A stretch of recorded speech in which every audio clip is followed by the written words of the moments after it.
Hello friends, कैसे हैं आप लोग। आज हम पढ़ेंगे बीपीवाई 004 में भारतीय मूल के धर्म। तो आइए, भारतीय मूल के धर्म में आज हम पढ़ेंगे हिंदू धर्म।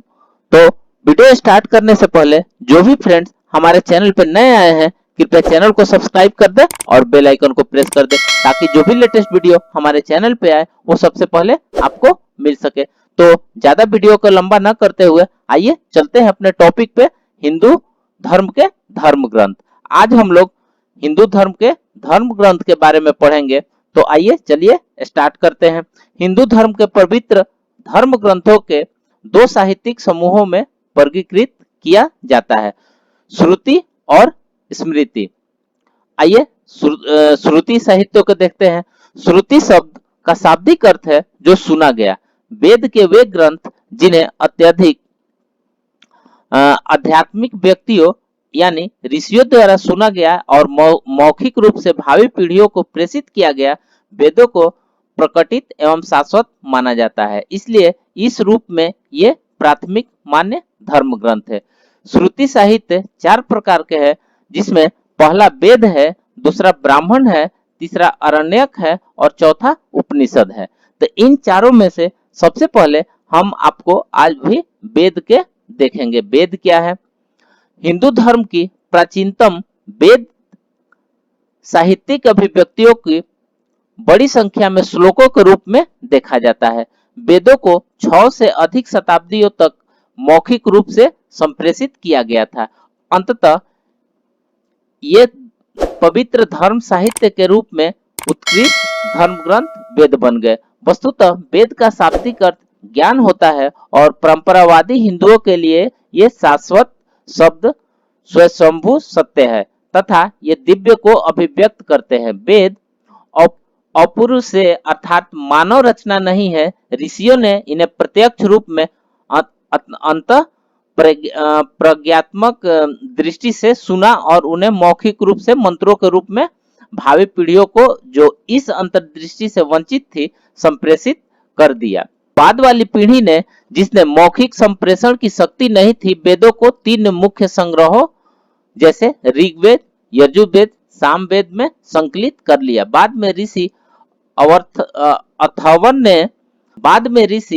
अथर्वन द्वारा चौथा वेद यानी अथर्ववेद में इनमें जोड़ा गया। इस प्रकार वेद 4 है, जिनमें सबसे महत्वपूर्ण और प्राचीनतम संग्रह ऋग्वेद यानी राजसी ज्ञान है। इसमें एक या एक से अधिक देवों को संबोधन करते हुए श्लोक है। ये श्लोक सामान्यतः प्राकृतिक शक्तियों जैसे वरुण देव, वायु देव, इंद्रदेव, सूर्य देव, उषा देवी आदि की मानवीकरण करते हैं। यजुर और सामवेद में यज्ञ के लिए मंत्र और अथर्ववेद में अधिकतर रहस्यमयी मंत्र है।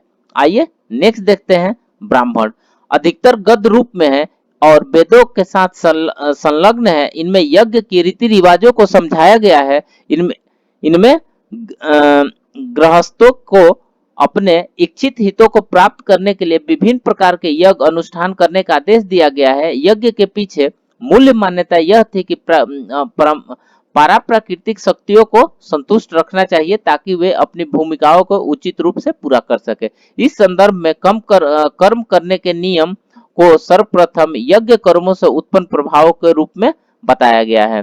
आइए अब नेक्स्ट देखते हैं। अरण्यक जंगल में रचित पुस्तकें हैं। इनकी रचना यज्ञ कर्म कांडों से हटकर चिंतन ध्यान करने के उद्देश्य से जंगल में गए ऋषियों द्वारा की गई है। इन ऋषियों ने अपने अंदर तापसी प्रवृत्तियों को विकसित करने के उद्देश्य से यज्ञ कर्म कांडों को आत्म सातीकरण पर ध्यान केंद्रित किया। कुछ आरण्यकों को रहस्यमय और दार्शनिक पूर्वानुमान भी थे। यही इनके उपनिषद कहलाते हैं। आइए नेक्स्ट देखते हैं।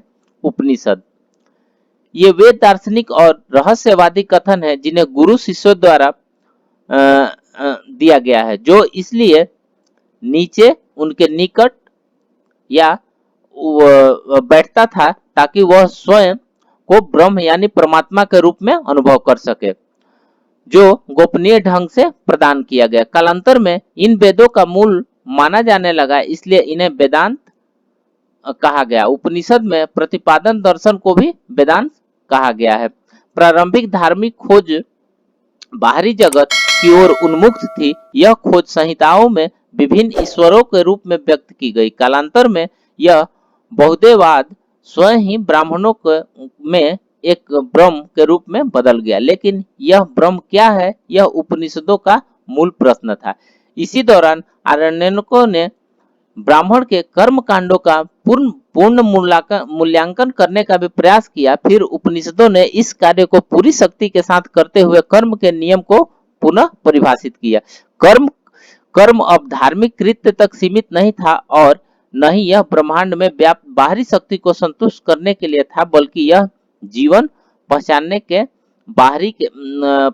के प्रत्येक कार्य तक विस्तारित हो गया था और वे स्वयं यानी आत्मा को पहचानने की भीतरी यात्रा की ओर सम्मुख था। लेकिन बाद में उपनिषदों को यह खोज कि यह आत्मा ही ब्रह्म है सर्वाधिक महत्वपूर्ण है। इन विचारों का हिंदू धर्म के बाद के चिंतन पर अत्यधिक प्रभाव पड़ा।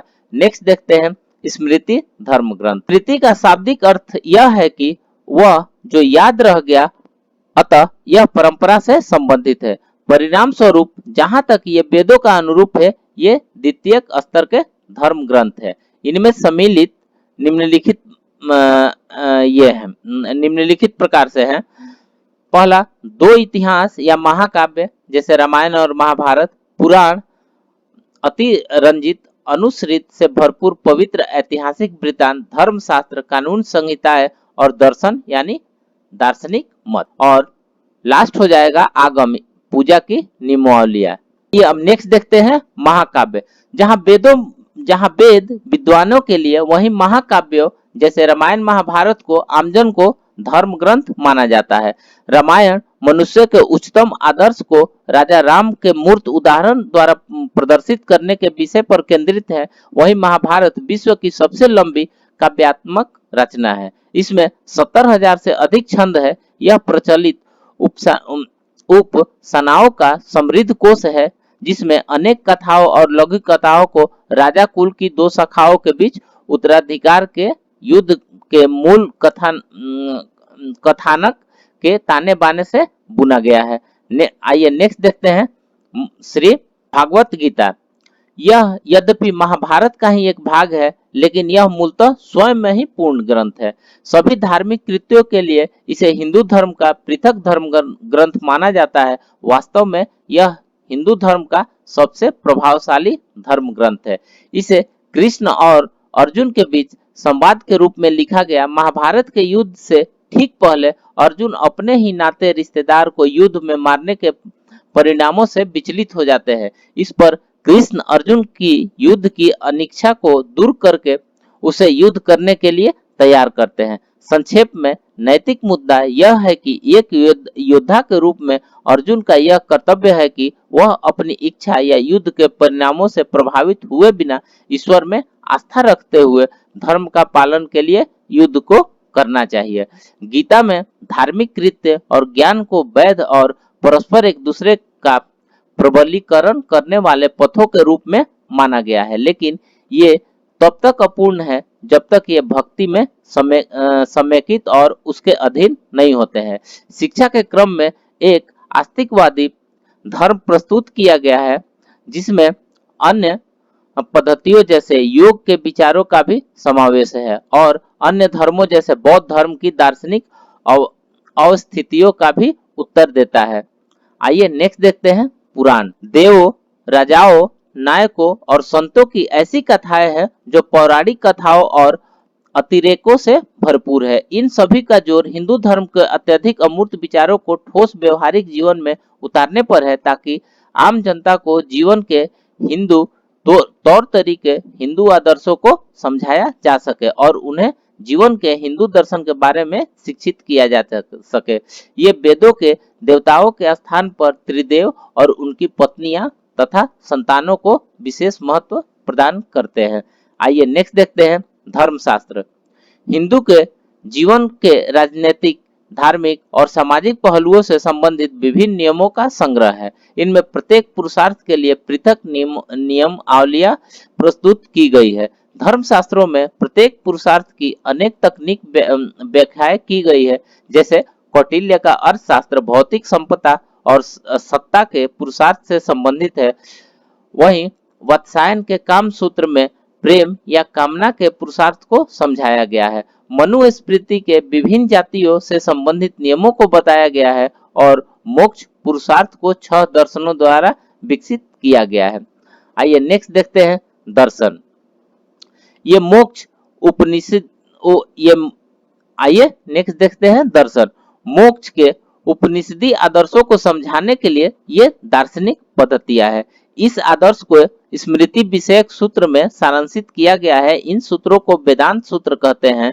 इन सूत्रों को समझने के लिए टीकाओं की रचना हुई है। वास्तव में भारतीय दर्शन के सभी 6 संप्रदाय वेदांत सूत्रों पर व्याख्याएं हैं। इन वेदांत सूत्रों को भी सभी आस्तिकवादी भारतीय दार्शनिक पद्धतियों ने प्रमाणिक माना है। इनमें से पहले 4 दार्शनिक तंत्र भले ही वेदों के साथ निष्ठा का दावा करते हो, परंतु वे वेदांत सूत्रों से काफी अलग है। लेकिन बाद के दोनों